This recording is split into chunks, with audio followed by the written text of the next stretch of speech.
तो देखिए आज इलेक्ट्रॉनिक विन्यास जो कि आपको बिल्कुल सरल विधि से और सरल तरीके से बताया जाएगा। तो आप थोड़ा सा देख लीजिएगा कि क्या होता है कि SPDF जो होता है, ये सब सेल जो होता है, इसमें देखिए यहाँ पर लिख दिए हैं SPDF जो होता है, इसमें S के लिए 2 इलेक्ट्रॉन, P के लिए 6 इलेक्ट्रॉन, D के लिए 10 इलेक्ट्रॉन और F के लिए 14 इलेक्ट्रॉन। आप ये चीज ध्यान में रखिएगा। आपको याद करने के लिए SPDF कैसे याद करेंगे आप? SPDF 2, 6, 10, 14, यानी कि पहला जो अक्षर 2 लीजिएगा, इसमें 4 ऐड कीजिए 6, फिर इसमें 4 ऐड कीजिए 10, फिर इसमें 4 ऐड कीजिए 14। ऐसे याद रखना है SPDF 2, 6, 10, 14, ऐसे करके आपको ध्यान में रखना है। तो देखिए क्या होता है SPDF का जब हम खटाल बनाते हैं तो इसमें देखिए तो ये हो गया 1S बनाए, दूसरे वाले घर में 2S 2P बनाए, तीसरे वाले घर में 3S 3P बनाए और 3D बनाए, चौथे वाले घर में 4S 4P 4D 4S बनाए, पांचवे वाले घर में 5S 5P 5D 5S बनाए।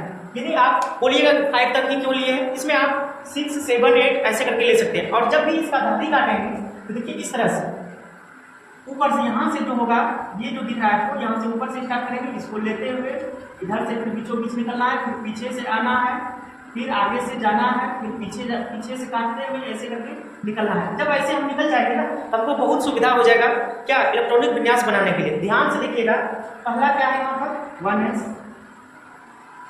1S, इधर से गए, उधर से क्या आ गया 2S 2S हो गया, 2S वाला क्रॉस किए, इधर से आए क्या 2P और 3S 2P और 3S को क्रॉस करते हुए देखिए 3P 4S 3P 4S वाला काटे, देखिए इसके बाद 3D 4P 3D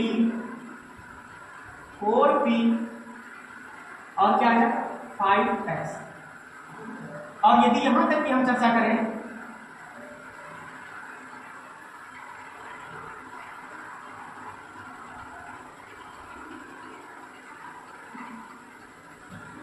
यहाँ तक यदि हम चर्चा कर ले तो बहुत ज़्यादा इलेक्ट्रॉनिक विन्यास यानी कि ये परमाणु क्रमांक तक पहुँच सकता है। आप ऐसे सोच के देखिए 2 इसका 2 इसका 4 और इसका 6 10 और 2 इसका 12 6 18 18 2 20 और 10 30 2 30 और 6 36 और 36 2 38 तक, यानी कि परमाणु क्रमांक 38 तक आप बिल्कुल आसानी से बना सकते हैं। यदि ये चीज यदि आप याद रखते हैं, ये चीज यदि आप याद रखते हैं तो क्या हो जाएगा, इसमें आपको थोड़ा सा परेशानी हो जाएगा। क्यों? क्योंकि भूल जाएंगे कहाँ पर S होगा, कहाँ पर P होगा।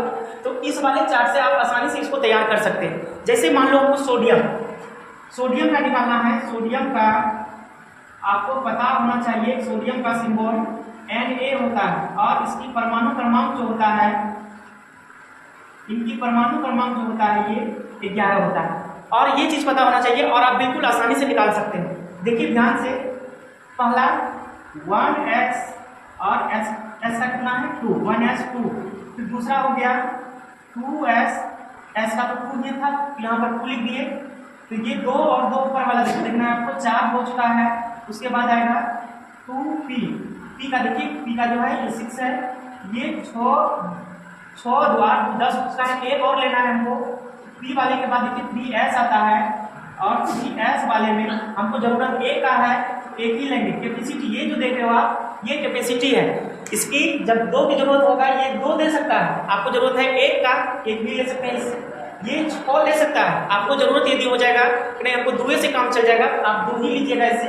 जैसे मैंने 3S के पास 2 कैपेसिटी था, 2 की जरूरत नहीं था, हमको 1 का ही जरूरत था।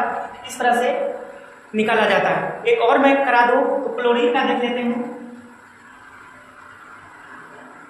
क्लोरीन का जो कि इसका सिंबल है Cl और ये आता है आपका 17 यानी 17 नंबर। 17 नंबर आपको पूरा करना है। इसमें ऊपर वाला इलेक्ट्रॉन को गिन के देखिए, फर्स्ट वाला क्या हो जाएगा 1S 2, दूसरा वाला 2S 2, तीसरा वाला देखिए 2P क्या आ जाएगा, P पर 6 आ जाएगा। 3S है, 3S पर कितना आ जाएगा 2 आ जाएगा। अब देखिए 3P है, 3p और देखिए ध्यान से हमको 3p जब यहाँ पर हम गिरेंगे ऊपर 2 4 4 6 10 10 2 12 हो चुका है, यानी कि और 5 की जरूरत है। तो p 6 देने के लिए रेडी है, लेकिन आपको लेना है 5 ही लेना है। बस इस तरह से बनाना है आपको। उम्मीद है कि आप समझ गए होंगे और कम से कम 1 से 20 तक का आप अपने से प्रयास कीजिए बनाने का, तब आपको भी लगेगा नहीं मुझे समझ में आया और आपसे बनेगा। तो ठीक है, यदि आपको कोई त्रुटि होती है बनाने में फिर कमेंट करें, मैं आपको फिर से ये चीज़ को समझा दूंगा।